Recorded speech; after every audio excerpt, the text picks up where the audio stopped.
बिस्मिल्लाहिर्रहमानिर्रहीम। इन औलियाउहु इल्लल मुत्तकून। सदक़ल्लाहु मौलाना अज़ीम। बारगाह रिसालत मुआब सल्लल्लाहु तआला अलैहि वसल्लम में एक बार दुरूद पाक का हदिया पेश करें। अल्लाहुम्मा सल्लि अला सय्यिदिना व मौलाना मुहम्मदिन मअदनिल जूदि वल करम व आलिहि व अस्हाबिहिल किराम व इब्निहिल करीम व बारिक व सल्लिम सलातन दाइमतन सरमदन अबदा। बरकत के लिए मैं अर्ज करता हूँ गौसे आजम बमने बेसरो सामा मददे क़िबले दी मददे काबे ईमा मददे। वाह क्या मर्तबा ए गौस है बाला तेरा, ऊंचे ऊंचों के सरों से है कदम आला तेरा। सर भला क्या कोई जाने के है कैसा तेरा, औलिया मलते हैं आंखें वो है तलवा तेरा। क्या दबे जिस पे हिमायत का हो पंजा तेरा, शेर को खतरे में लाता नहीं कुत्ता तेरा। अजीजा ने गिरामी वक़ार, आज की ये मजलिस पाक सुल्तानुल औलिया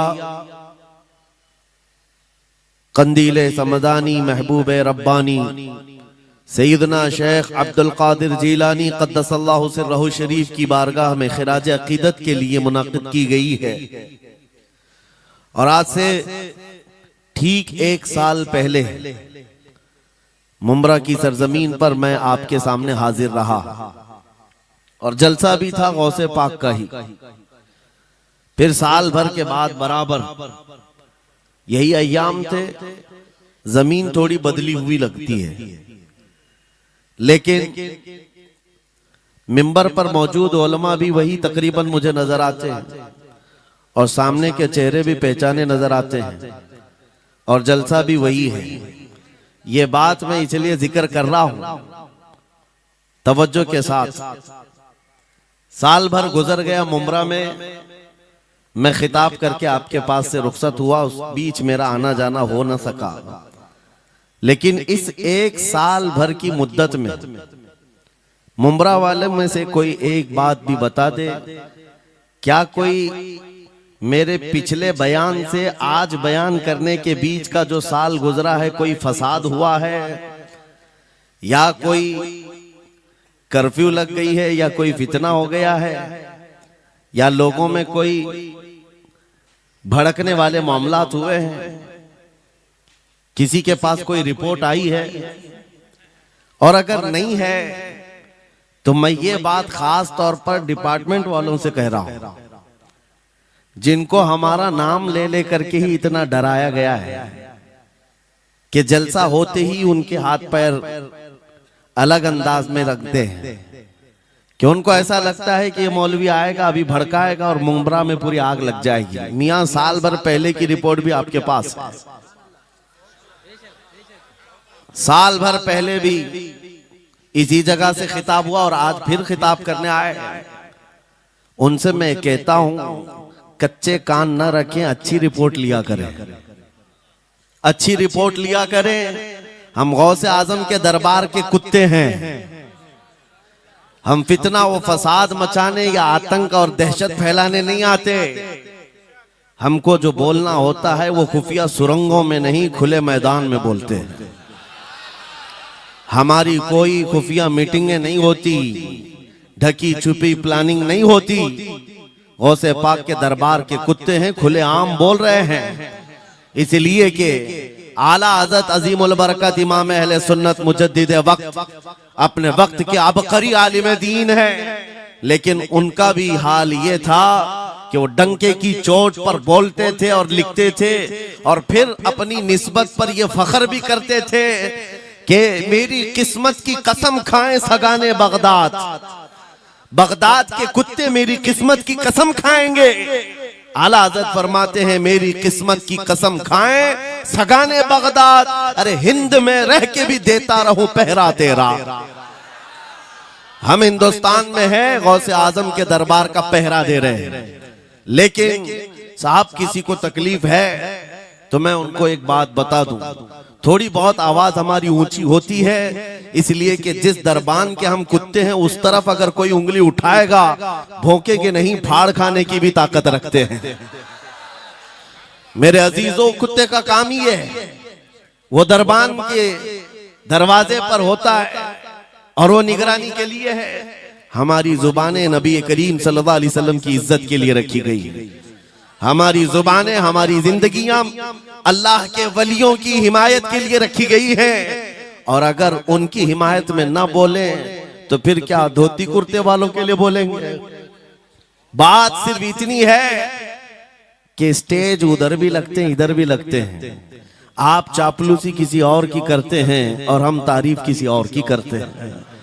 आप माल के पीछे भागते हैं और फिर आप मौजूदा हुकूमत जो भी मौजूद है उसके सिक्कों पर और उनके ओहदे पर और उनके मनसब पर देख करके आप बात करते हैं। लेकिन अल्हम्दुलिल्लाह हम फकीरों की आदत ये है, हम बरसों पुराने आबा व अजदाद से गौसे आजम के ही दरबान, उनके ही गुलाम हैं। इसलिए कि हमने ये सुना भी है और पढ़ा भी है। हमारे यहाँ निस्बत पर फख्र किया जाता है। और कैसी निस्बत पर? अरे हमारे वक्त का मुजद्दिद जब इस बात पर फख्र करता है, या गौस तुझसे दर, दर से सग और सग से है मुझको निस्बत। ये भी नहीं कहा डायरेक्ट गौसे पाक आपसे डायरेक्ट मुझे निस्बत है, ये नहीं कहा, बल्कि या गौस आपसे आपके दरबार को निस्बत है, आपके दरवाजे से आपके कुत्ते को निस्बत है और आपके कुत्ते से मुझ अहमद रजा को निस्बत है। तुझसे दर, दर से सग और सग से है मुझको निस्बत। मेरी गर्दन में भी है दूर का डोरा तेरा, और इस निशानी के जो सग हैं नहीं मारे जाते। क्या बेहतरीन फार्मूला दिया है डरने वालों के लिए ही आला हजरत ने कहा है। जो खौफ खाया करते हैं, खौफ न रख रजा जरा तू तो है अब्दे मुस्तफा।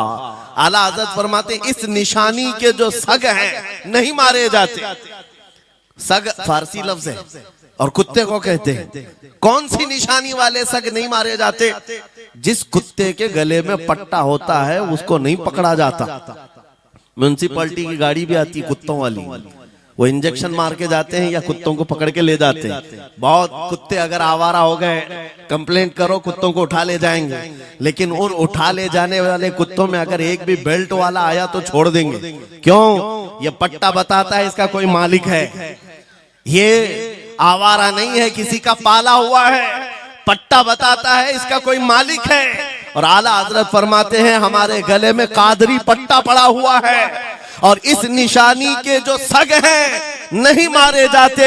हश्र तक मेरे गले में रहे कादरी पट्टा तेरा। गौसे पाक का ये निस्बत का पट्टा पड़ा हुआ है। ये अल्हम्दुलिल्लाह हमें बहुत सारी चीजों से महफूज रखता है। हमें जाहिर सी बात है आज इसी बात पर फख्र भी है। लोग मौलाना साहब कह रहे हैं हक बात कहना इस जमाने में नहीं, हर जमाने में दुश्वार रहा है, हर जमाने में दुश्वार रहा है। लेकिन ऐ नौजवानों, अगर तुम्हें अपनी निस्बत पर यकीन है कि मेरा पीर गौसे आजम जैसा है, मेरी निस्बत मुस्तफा करीम सल्लल्लाहु अलैहि वसल्लम से है, तो फिर खौफ किस बात का, डर किस बात का? इसीलिए हम डंके की चोट पर बोलते हैं, क्यों दबे जिस पे हिमायत का हो पंजा तेरा, शेर को खतरे में लाता नहीं कुत्ता तेरा। अजीजा ने गिरामी वक़ार, आज सुल्तानुल औलिया गौसुल आजम की बारगाह में हम खिराज अकीदत पेश करने आए। जो बातें मैं अर्ज कर रहा हूं वो गौर से सुने। करामात ये औलिया इकराम की जिंदगी का हिस्सा है, अल्लाह की तरफ से उन्हें दिया गया। करामत क्या है? ऐसा मुहय्यरुल अक़ूल काम, अक्ल को हैरत में डाल देने वाला काम जो आम इंसान नहीं कर सकता, आम इंसान की अकल में ना आए। अल्लाह के वली से सादिर होने वाला ऐसा कोई काम, उसको करामत कहते हैं। लेकिन करामत औलिया इकराम की विलायत को साबित करने के लिए जरूरी नहीं। औलिया इकराम की विलायत को साबित करने के लिए करामत नहीं दिखाई जाती, शरीयत पर इस्तिकामत ये विलायत की अलामत है। अगर वो मजबूती के साथ हर जमाने में अपने दीन पर जमा हुआ है, वो अल्लाह का वली है, वो अल्लाह का वली है। आज भी हमारी कौम औलिया को ढूंढने पर लगी हुई है। सुनो, अल्लाह का वली ढूंढना चाहते हो तो ढूंढने के लिए निकलते हैं और पीछे पड़ जाते हैं, देखते हैं ये ठोकर मार करके सोने का सिक्का निकाल सकता है कि नहीं निकाल सकता है। औलिया को इन्हीं बातों पर आज भी लोग परखते हैं। सोचते हैं कि अभी बाबा आसमान पर उड़ेंगे तो मैं समझ लूंगा अल्लाह के वली हैं, पानी पे चल के दिखाएंगे तो मैं समझ लूंगा अल्लाह के वली हैं, मैं यहीं बैठा हूं अचानक मेरे पास पैसों का थैला खोल के दे दें अल्लाह के वली होंगे। यानी तुम एक जगह बैठे रहो, हलवा खिलाने वाले बाबा जिसको तुम समझोगे अल्लाह का वली है। मेरे अजीजों, ये जो चीजें तुम समझ बैठे हो अल्लाह के वली के लिए, ये जरूरी नहीं, बल्कि ये देखो कि वो नबी पाक की शरीयत पर कितना कायम है, मेरे नबी के रास्ते पर कितनी मजबूती से जमा हुआ है। मैं आपको पूछता हूं, सैयदुल शुहदा इमाम अली मकाम इमाम हुसैन आजम से बढ़कर अल्लाह का वली कौन? अल्लाह का वली कौन है? सारे औलिया कराम की निस्बत वहां जाकर खत्म होती है। उस हुसैन आजम को देखे करबला के मैदान में अपने बच्चों की कुर्बानी के सामने भी जमे रहे, डटे रहे, करामत का इजहार नहीं किया, शरीयत पर इस्तिकामत लोगों को दिखाया। दुनिया में जैसी भी आफतें आ जाएं, मुसीबतें आ जाएं, अगर दीन मुस्तफा पर जमा हुआ है, इस्तिकामत के साथ खड़ा हुआ है, वो उसकी सबसे बड़ी विलायत है, वो सबसे बड़ा वली है। अल्लाह का वली वो है जो शरीयत पर जमा हुआ है, डटा हुआ है, कायम है। और करामात औलिया इकराम की जिंदगी का एक छोटा हिस्सा है, छोटा हिस्सा है, और इस्तिकामत ये बहुत बड़ा हिस्सा है। जमे रह जाना किसी बात पर, खौफ ना खाना बातिल ताकतों से, न डरना इन जालिमों से, ये औलिया इकराम की जिंदगी का खास वतीरा है। आज हम सबको जिस चीज की जरूरत है वो करामत की नहीं, इस्तिकामत। करामतें सुनते भी आया, अब करामत से आप ये समझते हैं कि काया पलट जानी चाहिए। लोग आज मजाक भी करते हैं, कुछ वो मॉडर्न ख्याल के डॉक्टरों और प्रोफेसरों के लेक्चर सुन करके पागल जो हो चुके सोशल मीडिया पर, वो भौंकते हैं करामात औलिया पर। क्या अब करामात क्यों नहीं दिखाते अल्लाह के औलिया? ये जो हालात बदले हुए हैं, इन हालात में इनकी करामतों से जमीन क्यों नहीं पलट जाती, जालिमों के मुंह में कीड़े क्यों नहीं पड़ जाते? मेरे अजीजों, पूरी दुनिया करामात से नहीं चलाई जाती, वल्लाह मुसब्बिबुल अस्बाब, अस्बाब पर रखा है। एक मशहूर जमाना बुजुर्ग हजरत मोहम्मद जाम रहमतुल्लाह अलैह बगदाद के हलाकू के जमाने के थे। हलाकू बादशाह जिसने बस्तियों की बस्तियां वीरान कर डाली और इतने कत्ल कर दिया था, जहां से गुजरता था इंसानों की खोपड़ियां। उसका जब बगदाद पर हमला करने का इरादा हुआ तो बगदाद से कई मील दूर उसका लश्कर लेकर वो पड़ाव किया और अपने 2 सिपाहियों को बगदाद का मुआयना करने के लिए भेजा। और उसकी दहशत तारी थी सब शहरों में, हलाकू अगर आ गया तो हिलाक हो जाएंगे, इसके फौजी सबको बर्बाद कर डालेंगे। हलाकू का नाम सुनते ही लोगों में दहशत तारी होती थी। तो 2 सिपाही 2 फौजी हलाकू के बगदाद मुआयना करने के लिए आए तो लोगों में खलबली मच गई, अब जाएं तो कहां जाएं? तो हजरत मोहम्मद जाम रहमतुल्लाह अलैह एक बुजुर्ग थे, उनके पास लोग दौड़ते हुए आए और वो वजू फरमा रहे थे, उनके हाथ में पानी का कटोरा था और आकर के लोग रोने लगे, हुजूर हलाकू आ गया, बगदाद तबाह कर डालेगा, बगदाद को बर्बाद कर देगा, आप बचा ले, अल्लाह के वली हैं, आप दुआ करें। उन्होंने अपनी खटोरी पलट दी और कहा जाओ, अल्लाह हिफाजत करेगा। रिवायत में मिलता है कि वो 2 सिपाही ढूंढते ढूंढते रह गए, उनको बगदाद नजर ही नहीं आया। कोई बगदाद का न घर दिखा, न महल, न रास्ता, कुछ नहीं। वापस वो अपने बादशाह के पास जाकर कहते हैं, हम तो बहुत ढूंढ करके आए, बगदाद मिला ही नहीं। हलाकू ने उन दोनों सिपाहियों को कत्ल कर दिया। कहा कि तुम झूठ बोलते हो, मुझे बगदाद की रोशनी यहां से दिखती है और तुम्हें कैसे नजर नहीं आया? या तो तुम निकम्मे हो या तो फिर मेरे साथ धोखा कर रहे हो, कत्ल कर दिया। दूसरे दिन अपने खास 2 वजीरों को भेजा कि जाओ बगदाद का मुआयना करके आओ, गलियां, वहां की सड़कें और वहां के महल्लात, वहां की इमारतें देख आओ। ये 2 वजीर गए और ढूंढते रहे। जैसे ही वो बगदाद में इंटर हुए, आज फिर लोग हलाकू के इन वजीरों को देखकर दौड़े दौड़े भागते हुए इस अल्लाह के वली के पास आया हज़रत मोहम्मद जाम। आज फिर रोने लगे, कहा हमारी बीवियां बेवा हो जाएंगी, हमारे बच्चे यतीम हो जाएंगे, सब मारे जाएंगे, आप बचा लें। आज फिर से उन्होंने खटोरी पलट दी, कहा जाओ अल्लाह हिफाजत फरमाएगा। अल्लाह वालों का ये तसर्रुफ है, ये करामात है। वो चाहे तो पूरे लोगों को पोशीदा कर दे जालिमों की नजर से। दूसरे दिन वो वजीर भी ढूंढते रह गए, उनको भी बगदाद नजर नहीं आया। वापस गए, बादशाह के वो बड़े मोतमद लोग थे, कहा कि हम भी गए लेकिन हमको बगदाद नजर नहीं आया। हलाकू को बड़ा ताज्जुब हुआ, ऐसा कैसे हो सकता है, लोकेशन बिल्कुल सही है, हम सामने चंद मील के फासले पर है और इनको बगदाद नजर क्यों नहीं आता। तीसरे दिन उसने कहा कि अब किसी मुआयने की जरूरत नहीं, कोई जायजा लेने की जरूरत नहीं, हम डायरेक्ट जाते हैं, फौज को तैयार करो। पूरी फौज को लेकर के जब तैयार होकर वो बगदाद के सरहद पर आकर खड़ा हो गया, उसके जंग का बिगल बजा और तबाही के आवाजें आने लगी, तो आज लोग फिर दौड़ते हुए हजरत मोहम्मद जाम के पास आए और उनसे रो रो कर गिड़गिड़ाने लगे, कहा आज तो आफत आ गई, बड़ी बला आ गई, तवज्जो से सुनना मेरे अजीज, आज आप अगर ना बचाएं तो सब तबाह हो जाएंगे, बर्बाद हो जाएंगे। आज आप अपनी कटोरी उठा रहे थे, उन्हें गैब से निदा आई, ए मेरे महबूब बंदे, कब तक तुम अपनी कटोरी उठाकर इनको बचाते रहोगे। इनको मोहलत दी गई थी अपने अमाल दुरुस्त करने की, ना इन्होंने तौबा किया ना अपने अमाल दुरुस्त किए, इनको इनके हाल पर छोड़ दो।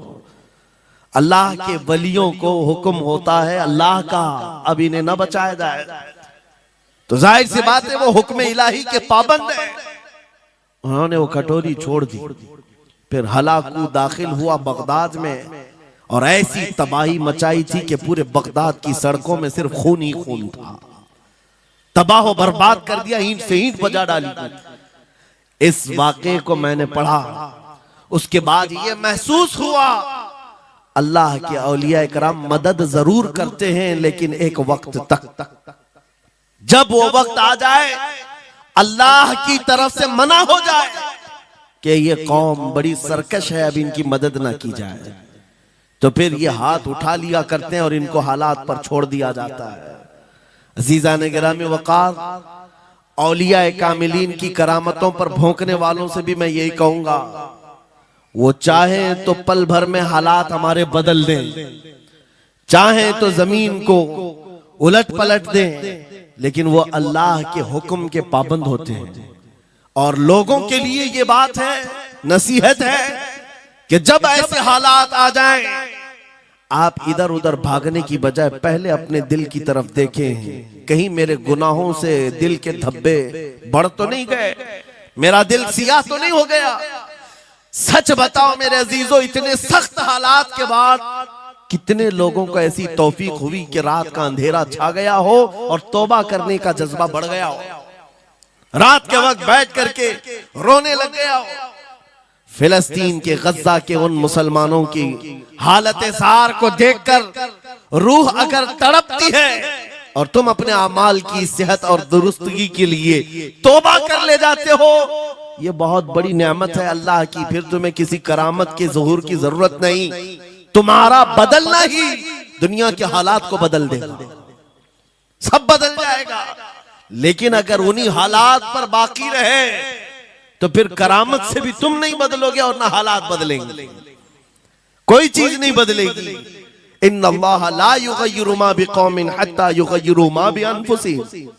कुरान में मेरा मौला फरमाता है, बेशक अल्लाह ताला उस वक्त तक किसी कौम की हालत नहीं बदलता जब तक उस कौम को खुद अपनी हालत बदलने का ख्याल ना हो। हम अपनी जानिब से शुरुआत करें और फिर हालात खुद बदल जाएंगे, हालात खुद बदल जाएंगे। सरकार सैयदना गौसे आजम अब्दुल कादिर जीलानी रदी अल्लाह तआला अन्हु जिस हाल में बगदाद तशरीफ लाए थे, उस जमाने को याद करें, उस जमाने को याद करें। वो ऐसा जमाना था कि उस वक्त हक बोलना एक जुर्म हो गया था। शिया नवाज खलीफा मौजूद थे, हजरत अबू बकर, हजरत उमर का नाम लेने पर भी मस्जिद के दरवाजे पर कोड़े मारे जाते थे।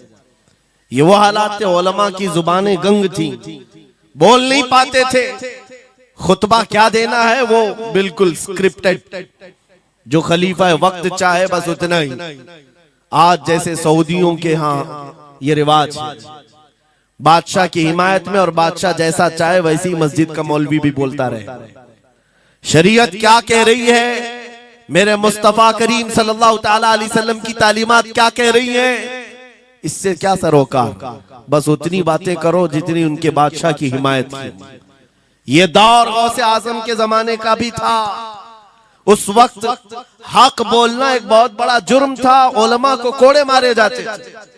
आपको पता है उसी बगदाद में सिर्फ एक हक बात का ऐलान करने की वजह से इमाम अहमद बिन हंबल को 300 कोड़े मारे गए थे। उनकी पीठ झुक गई थी, उनकी रीढ़ की हड्डी टेढ़ी हो गई थी। कोड़ा किसको कहते हैं, कोई रस्सी को नहीं, चमड़े का वो बेल्ट जिससे वो मारते थे तो जिस्म की चमड़ी लग करके आ जाती थी। 100 कोड़े में तो आदमी मर जाता था, कोई बच गया। 300 कोड़े खाए उस इमाम की बात कर रहा हूं जिसको मेरे नबी की 5 लाख हदीसें याद थी। वो इमाम अहमद बिन हंबल इतने बड़े इमामुल हदीस कोड़े खाते थे तो किस बात पर, सिर्फ हक बात का ऐलान बरसरे पैकार करते थे, सबके सामने करते थे। उन्होंने कोई बादशाह की रियायत नहीं की, उन्होंने ये नहीं देखा कि ये क्या चाहते हैं, बल्कि हमेशा ये देखा कि मेरे नबी की शरीयत क्या चाहती है। मेरे अजीजों, यही बड़ी करामत है। गौसे आजम की बड़ी करामतों में से करामत ये है, उस जमाने में आप बगदाद तशरीफ लाए जब हालात ऐसे थे कि हक बोलना दुश्वार था, और आप जब मस्जिद के मिंबर पर खड़े होकर ऐलान करने लग गए, हैबत ऐसी तारी थी कि कोई आपको रोक ना सका, और आपकी ये हक्कानियत की तबलीग फैलती गई। शुरू में 10 लोग, फिर 20 लोग, फिर 100-200, फिर 1000-2000। गौसे आजम ने चंद महीनों में जो खुतबात दिए, आपके खुतबात का आलम यह था कि फिर 70,000 का मजमा बराबर सुनने के लिए आया करता। और गौसे आजम का ये खुतबा एक नहीं, हजारों खुतबात हैं। जब जब आप खुतबा देते थे, एक बात याद रखें, जुबान अगर पाक हो और अल्लाह की नबी पाक की शरीयत ताहिरा बोलती हो, उस जुबान में बला का असर होता है, अल्लाह करीम की तरफ से असर डाला जाता है। हक बात अगर बुलंद आवाज से कहो, ये मत देखो कि मैं कौन हूं, ये देखो कि कलाम किसका है। अल्लाह करीम लोगों के दिलों पर बात डालता है। गौसे आजम की जुबान से निकले हुए कलमात ऐसे हुआ करते, मजमा खत्म होने से पहले पता नहीं कितनों की तो लाशें उठाई जाती थी, कितने तो वहां बेहोश हो जाते। किस बात पर? इतना असर करता दिल पर कि लोग कपड़े फाड़ लेते थे। खुतबे के अंदर, बयान के अंदर ऐसा असर होता कि लोग बैठे बैठे मदहोश हो जाते, कोई जोश हाल में कपड़े फाड़ डालते। रिवायात में बताया गया कोई एक मजमा भी ऐसा नहीं जिसमें हुजूर गौसे पाक की तकरीर के बाद जनाजा ना उठाया गया। हर खिताबत के बाद, और बोलते क्या थे, हैरत की बात है मेरे अजीजों। आज बाज लोग ये कहते हैं हम भी बहुत सारी चीजें बयान कर रहे हैं, मैं अपने लिए भी नसीहत और सारे उलमा के लिए भी कहता हूं, लोगों के पल्ले नहीं पड़ती, लोगों के कानों में नहीं जाती।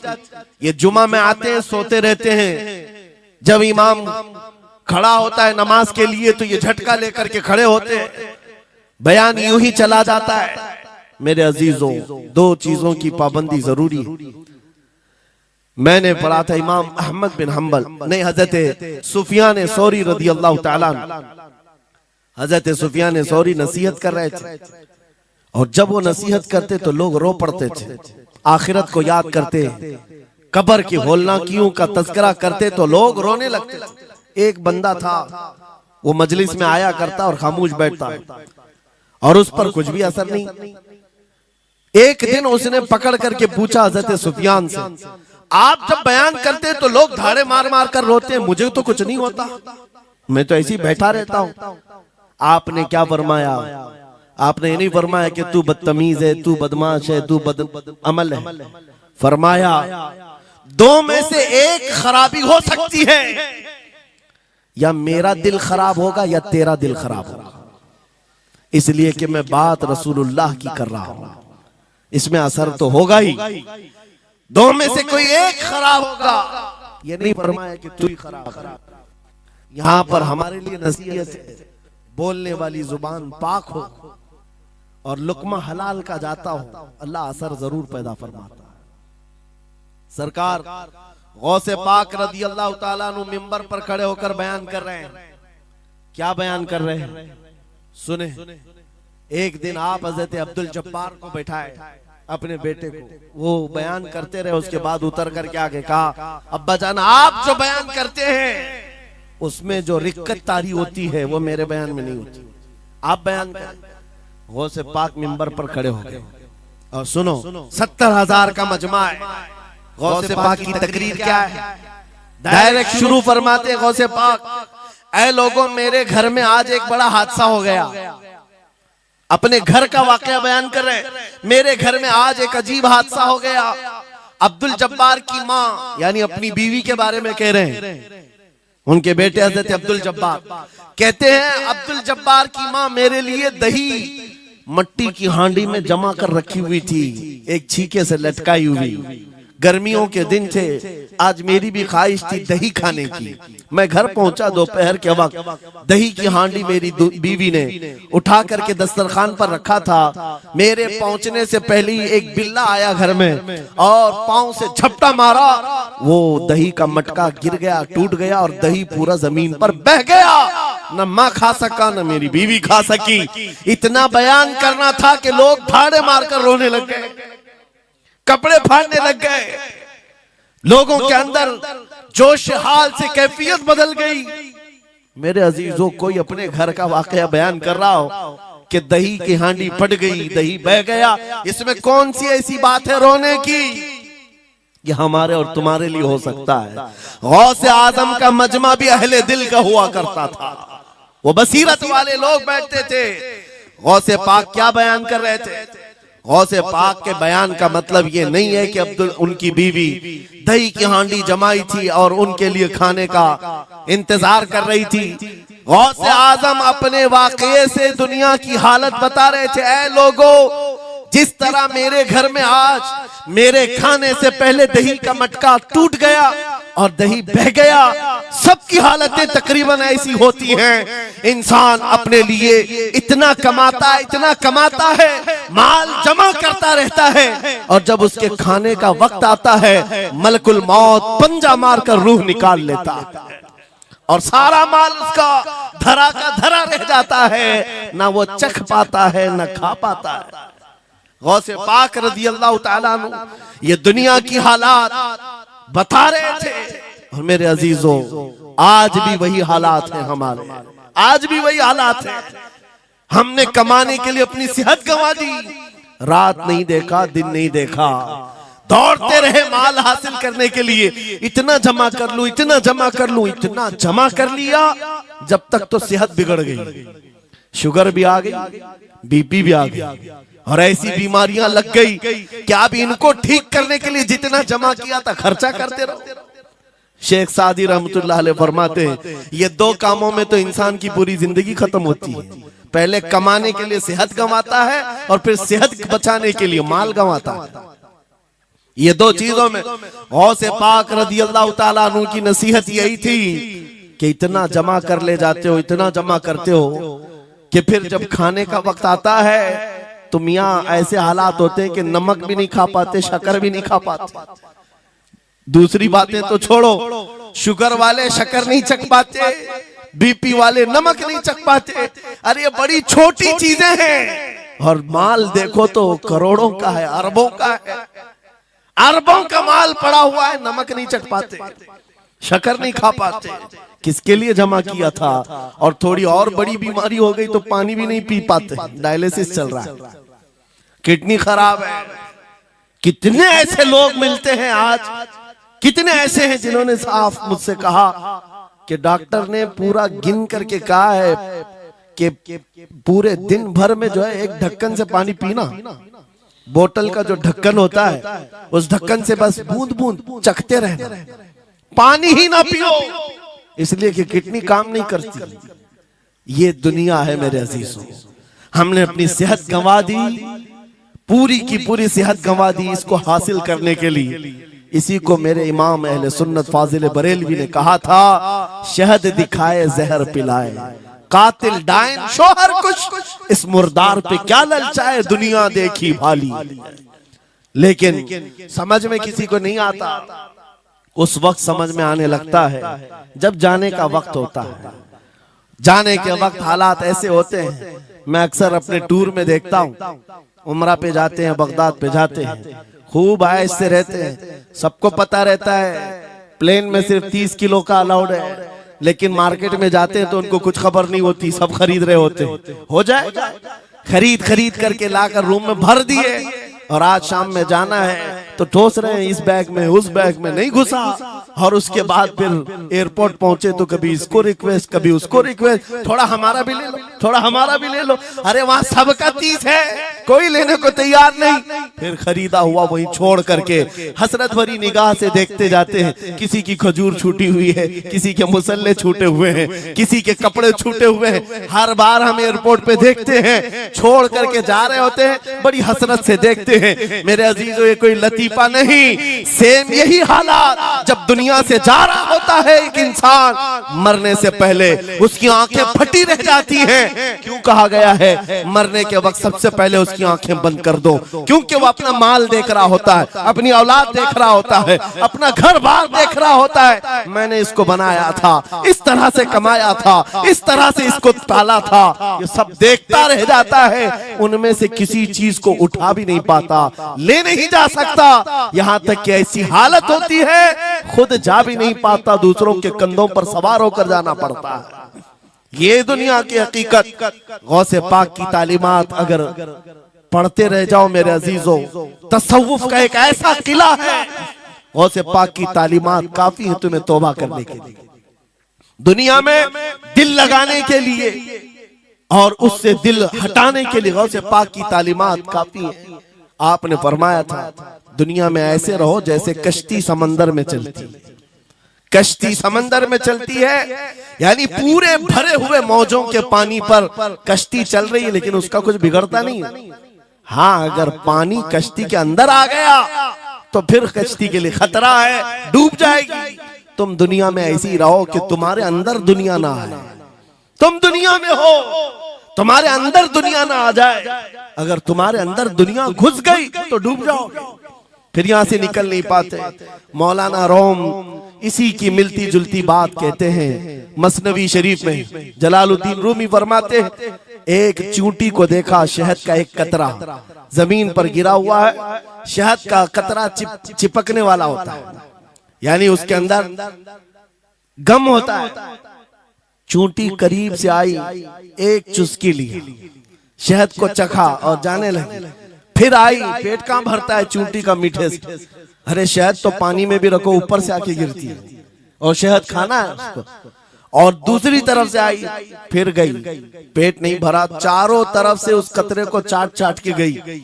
मौलाना रोम फरमाते हैं, फिर चूंटी के दिल में ख्याल आया, मैंने हर तरफ से तो शहद को चक्कर देखा, टेस्ट एक ही है, बीच कतरे में कैसा टेस्ट होगा? कतरे के बीचों बीच शायद अलग टेस्ट होता है।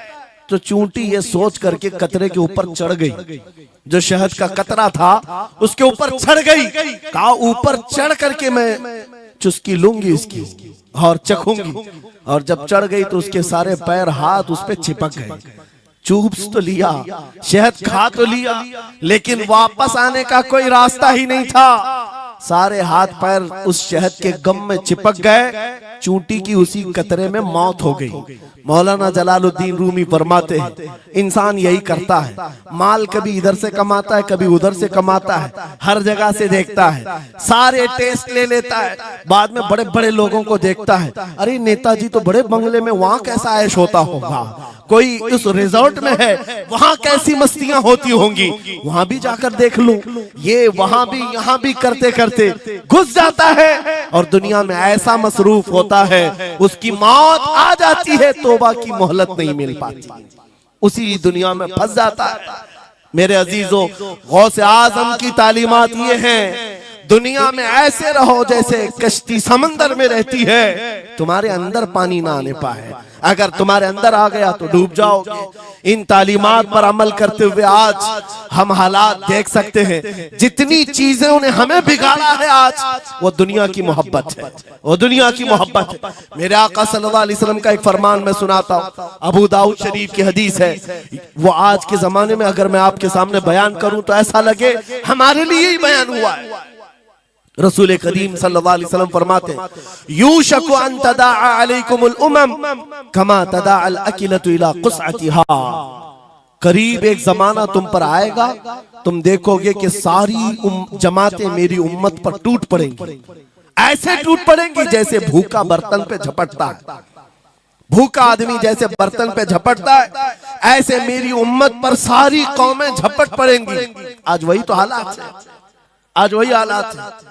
सबका टारगेट हम ही है, सबका निशान हम है। सहाबा ने पूछा उस वक्त, यौमइदिन मिन नहनु मिन किल्लतिन या रसूल अल्लाह, ऐ अल्लाह के रसूल उस जमाने में हमारी तादाद कम होगी, ऐसा क्यों होगा कि सारे लोग हम पर झपट पड़ेंगे?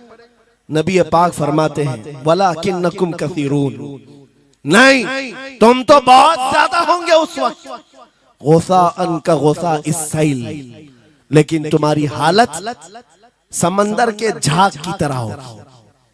यानी समंदर का कफ झाग जो होता है हवाओं से उड़ जाता है, तुम्हारी हालत ऐसी होगी। तादाद तो बहुत होगी, लेकिन छोटी छोटी चीजों से बिलबिला करके भागने वाले लोग, ये प्यूरिटी नहीं रह जाएगी। फिर सहाबा ने पूछा, या रसूल अल्लाह सल्लल्लाहु अलैहि वसल्लम, ये ऐसी चीज हमारे अंदर क्यों आएगी? मेरे आका फरमाते हैं, वजह दो ही होगी। दो चीजें जब तुम्हारे दिल के अंदर आ जाए तो अल्लाह ताला तुम्हारे दिलों से, तुम्हारे दिलों के ऊपर काफिरों का, दुश्मनों का रौब डाल देगा। तुम डरते डरते जीने लग जाओगे, खौफ के आलम में जीने लग जाओगे। वो दो चीजें क्या है? मेरे आका फरमाते हैं, हुब्बुद दुनिया व कराहियतुल मौत, दुनिया से बेइंतहा मोहब्बत करने लगोगे और मौत से भागने लगोगे। मौत से तुम्हें नफरत हो जाएगी, डरने लग जाओगे। ये दो चीजें जब तुम्हारे अंदर आ जाए, तुम्हारे दिलों पर काफिरों का रौब डाल दिया जाएगा, दुश्मनों का खौफ डाल दिया जाएगा। क्या ये दो चीजें आज हमारे अंदर आ गई? है नौजवान, दुनिया में ऐसे मस्त हो गए, हर एक को अपनी मसलहत है। मेरी दुकान कैसे चलेगी, मेरा बिजनेस कैसे चलेगा। मौलाना तो तकरीर करते हैं, ये बोलते हैं इनको कुछ हो गया, हमारे बच्चों का क्या होगा। ये सारी मसलहतों की बातें मैं सुन सुन करके पक गया हूं। बहुत सारे लोगों को तो ये लगता है इनके साथ मत बैठो, वरना कल को इन पकड़ के ले जाएंगे तो तुम्हारा भी नाम आ जाएगा। बहुत सारे स्टेज पर उलमा के हालात पर अभी तो चल रहा है। जिस दिन कोई टारगेट पर आए, इधर उधर बैठने से भी डरने लगे। इनके ऊपर इतने केस हैं, बाजू बैठने वालों की भी हालत खराब हो जाएगी, हमारा भी नाम ना आ जाए। मेरे अजीजों, ये सब गीदड़ भपकियां हैं, तुम्हारे ईमान का इम्तिहान। मैं तो यही कहता हूं, हमारे साथ कोई मामला नहीं। वही बात मैं कहता हूं जो अकबर इलाहाबादी ने कहा था, रकीबों ने रिपोर्ट लिखवाई है जा जा के थाने में कि अकबर नाम लेता है खुदा का इस जमाने में। यही रिपोर्ट लिखवाते हैं जा जा करके। हमारी भी जहां रिपोर्ट लिखी हुई होगी, बात यही होगी कि ये रसूलुल्लाह का नाम लेता है और उनके नाम पर लोगों को बात करता है, यही रिपोर्ट होगी। और इस बारे में हम कभी डरते नहीं। मैं आपको बताऊं, उत्तर प्रदेश में वहां के हालात तो पता है, बिल्डोजर की हुकूमत चलती है। लेकिन मेरे अजीजों, एक मौलाना साहब ने कहा, आपके साथ जलसे में बैठकर मैं लब्बैक लब्बैक के नारे लगा रहा था, दूसरे दिन मुझे थाने बुला लिया और फिर मुझे बहुत ज्यादा मामलात हो गए। कहा कि मौलाना तुम ही नारे लगा रहे थे। आप लोग ना डरे इंशाअल्लाह। यहां पर तो उन्होंने मुझसे कहा, मैं कहा क्या हुआ, फिर कुछ हुआ? कहा मुझसे कह रहे थे केस हो जाएगा, हालात बिगड़ जाएंगे, खराब हो जाएंगे। मैंने कहा फखर करो मौलाना इस बात पर, दुनिया चोरी करके थाने जाती है और तुम नबी का नाम लेकर जा रहे हो। कौन सा मसला है? बात सिर्फ इतनी है मेरे अजीजों, हम बोलते रहेंगे उस वक्त तक जब तक अल्लाह तबारक व तआला ने जुबान रखी है। नबी पाक की अजमत और नबी पाक की शरीयत और औलिया उम्मत की मिदहत बयान करना जुर्म है। यह जुर्म हम 1000 बार करेंगे। अगर ये जुर्म है 1000 बार करें, बल्कि हम दार पर भी, फांसी के फंदे पर भी ये जुर्म करेंगे, क्योंकि हमारे असलाफ ने हमें ये बताया है जो जान मांगो तो जान दे दें, जो माल मांगो तो माल दे दें, मगर ये हमसे कभी ना होगा नबी का जाहो जलाल दे दे।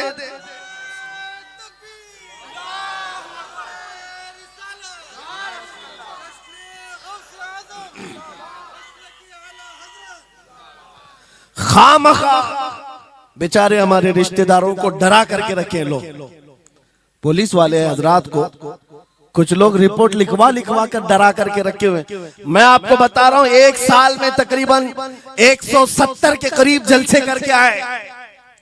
किसी एक जगह की भी रिपोर्ट निकाल करके बताओ कि हमने कहीं फसाद करवाया, हमने कहीं पर लोगों में माहौल बिगाड़ा हो, या पब्लिक भड़क करके एक दूसरे के जंग करने पर आई हो, कहीं नहीं।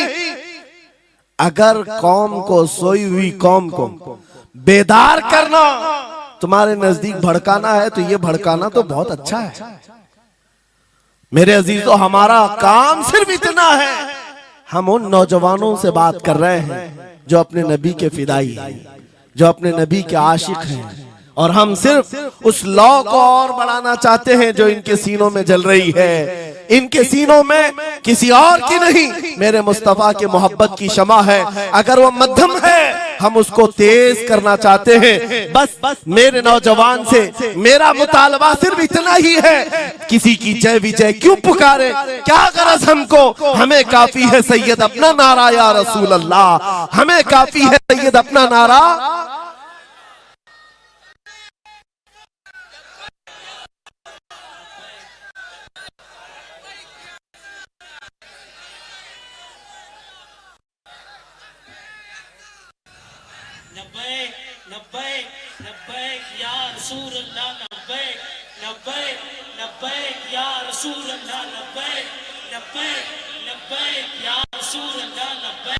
तवज्जो, मुझे बताओ, मैं तो दूसरे वाकयात बयान कर रहा हूं, यहाँ आपके यहाँ करंट सिचुएशन, यहाँ लोग बैठे हुए भी हैं, रिपोर्टर भी होंगे और हजरात को देख रहे होंगे। मुझे मैंने अभी बयान में कौन सा भड़काया, ये जो कह रहे हैं अपने नबी को पुकार रहे हैं। मेरे अजीजों, तुम्हारे इन नारों से असल बात ये है, दुनिया को ये लगने लगा है ये जिसके गुलाम है उसके पूरे होने लग गए, तो फिर अच्छे अच्छों की कुर्सियां हिलने लग सकती हैं। इसलिए कि इस कौम की तारीख सबको पता है, ये वो कौम है टल न सकते थे जंग में, अगर अड़ जाते थे पांव शेरों के भी मैदान से उखड़ जाते थे, हक से सरकश हुआ कोई तो बिगड़ जाते थे, अरे तेग क्या चीज हम तोप से भी लड़ जाते थे। ये हमारी तारीख है, दुनिया को पता है, दश्त तो दश्त है, दरिया भी न छोड़े हमने, बहरे जुल्मात में दौड़ा दिए घोड़े हमने। इकबाल ने कहा है थमता न था किसी से सैले रवा हमारा, कुछ बात तो है कि मिटती नहीं हस्ती हमारी, सदियों रहा है दुश्मन दौरे जमा हमारा, बातिल से डरने वाले आसमां नहीं है हम, 100 बार कर चुका है तू इम्तिहान हमारा। इसी बात को लेकर के मोड़ के बिगाड़ करके पैदा किया जाता है। हालात खराब हो जाएंगे आपके बयान का, हालात खराब नहीं होंगे। ईमान अगर मजबूत हो जाता है तो हालात खराब कभी नहीं होते, हालात खराब नहीं होते। आज ऐ सुन्नी मुसलमानों, गौसे पाक रज़ी अल्लाह ताला अन्हु की निस्बत अगर कामिल है, ये बात सुन लो, वक्त खत्म होने को आ गया, मैं अपने वक्त पर समेट लूंगा। आप मिंबर पर खुतबा दे रहे हैं, उलमा भी तवज्जो करेंगे, क्योंकि ये भी मिंबर पर खुतबा देने के लिए खड़े होते हैं और जुमा में मस्जिद पर माइक लेकर के बयान करते हैं, आधा घंटा पौना घंटा। अब तो हालात ऐसी आएंगे इनके साथ, अब तक तो ट्रस्टियों की चिट्ठियां आती थी, सदर सेक्रेटरी बोलता था मौलाना ये नहीं बोलना वो नहीं बोलना, अभी इसके बाद और आगे से भी आएंगी और चिट्ठियां आएंगी कि मौलाना अभी आपको क्या बोलना है इस जुम्मा में। ये डरे भटके हुए लोग जो उलमा की गर्दनों पर राज करते हैं, उनसे भी मैं कहता हूं, खोल दो, आजाद कर दो उन जुबानों को जो मेरे मुस्तफा की हैं, जो नबी पाक सल्लल्लाहु अलैहि वसल्लम की हैं। इनकी जुबानों पर ताले ना लगाओ।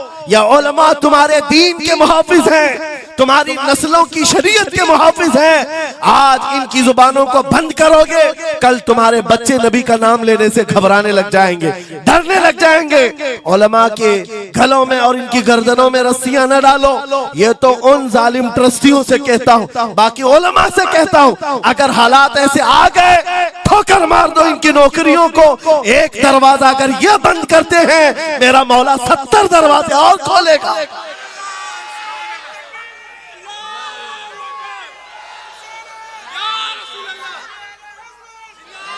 सुनो, गौसे पाक रज़ी अल्लाह ताला अन्हु किस बात से डरते थे? गौसे पाक का खुतबा बयान करने वाले मौलवी हजरात, उलमा सुने, गौसे पाक किससे डरते थे? उनको डराने वाला कोई ट्रस्टी था, कोई हाकिम था?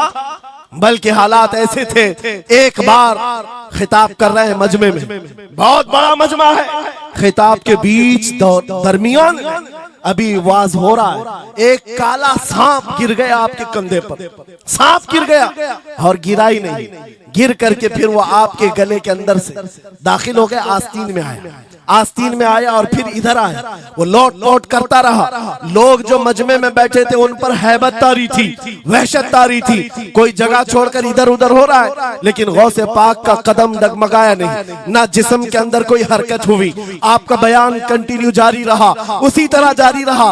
वो सांप कभी आपके सामने आया, कभी इधर आया और घूम फिर करके वापस चला गया। बयान आपका मुकम्मल हुआ। लोग खड़े हुए पूछते रहे, या सुल्तान अल औलिया सय्यदी शेख अब्दुल कादिर जिलानी, आपके साथ ये जो माजरा हुआ, ये सांप इतना खतरनाक था, देख करके हैबत तारी थी और आप अपना बयान कंटिन्यू जारी रखे हुए थे, ये क्या माजरा है? गौसे पाक फरमाते हैं, वो सांप तो मुझसे कह रहा था, ऐ अब्दुल कादिर, तुझसे पहले 70 औलिया को भी मैंने ऐसे ही आजमाया है, 70 उलमा को मैंने ऐसे ही आजमाया है, और आजमा कर चला गया। गौसे पाक क्या फरमाते सुनो, ऐ लोगो, तुम मुझसे पूछ रहे उससे डरता था या नहीं डरता था? बात सिर्फ इतनी है, मैं उस कादिर का बंदा अब्दुल कादिर हूं, उस कादिर का बंदा अब्दुल कादिर हूं। मेरे उसकी कुदरत पर ऐसा यकीन है, अगर मौला ने मेरी मौत लिखी है तो ये काले सांप से क्या, चूंटी से भी हो सकती है, और अगर मौत नहीं लिखी, इस तरह के 1000 सांप मेरे गले में आए, मेरी मौत नहीं आ सकती। मेरा उसकी कुदरत पर यकीन कामिल है, इसलिए मैं उसका बयान कंटिन्यू रखा, जारी रखा। आज मैं यही कहता हूं, ऐ सुन्नी मुसलमानों और इन उलमा से भी, अगर हमारी मौत लिखी है, छोटे से हादसे से भी हो सकती है, और अगर नहीं है तो वक्त का प्राइम मिनिस्टर भी तुम्हारी गर्दन पर पैर रखे, मौत नहीं आ सकती, क्योंकि कादिर मुतलक मेरा रब्बुल आलमीन है। वक्त का बादशाह भी तुम्हारी गर्दन पर तलवार रखे, नहीं आ सकती। आपको पता है चंगेज की तारीख? चंगेज एक जालिम बादशाह गुजरा है, बहुत बड़ा जालिम, जिसके सर पर 50 लाख लोगों के कत्ल का इल्जाम है। 50 लाख इंसानों का कत्ल मामूली है? उस जमाने का चंगेज, और वो मुल्क के मुल्क फतह करते हुए निकला था। एक जमाना ऐसा था मेरे अजीज, घोड़े पर बैठा हुआ चंगेज कुछ लोगों को, मुसलमानों को गिरफ्तार करके मैदान में खड़ा किया है और जल्लाद को बुलाया कि एक साथ सबकी गर्दनें उड़ाने लग जाओ। वो कितने लोग थे? 3 सफों में खड़ा किए हुए थे लोगों जिनका कत्ल होना था। लाइन से खड़े हुए हैं, सब अपनी अपनी बारी का इंतजार कर रहे हैं। जल्लाद तलवार लेकर आया और जब पहली सफ वालों को कत्ल करने लगा, वो गर्दनें उड़ा रहा था।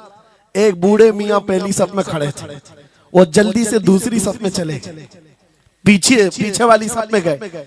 बादशाह चंगेज घोड़े पर बैठा हुआ खिलौने से खेल रहा है और ये मंजर भी देख रहा है और हंस रहा है। बूढ़ा यहाँ से उधर चला गया, पहली सफ का काम तमाम, पूरे कत्ल हो गए। दूसरी सफ में जब कत्ल का ऑर्डर आया तो जल्लाद फिर गर्दनें उड़ाने लगा। दूसरी सफ दूसरी लाइन को कत्ल करने लगा जल्लाद। ये बूढ़े बाबा जो है तीसरी सफ में चले गए, पीछे और एक सफ थी, यहां से बचकर तीसरे में चले गए, दूसरी सफ भी उड़ गई।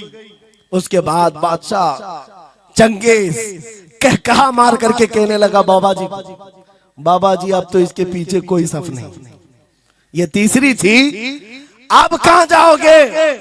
बूढ़े मियां ने सर झुकाकर कहा, अब भी मेरा अल्लाह है।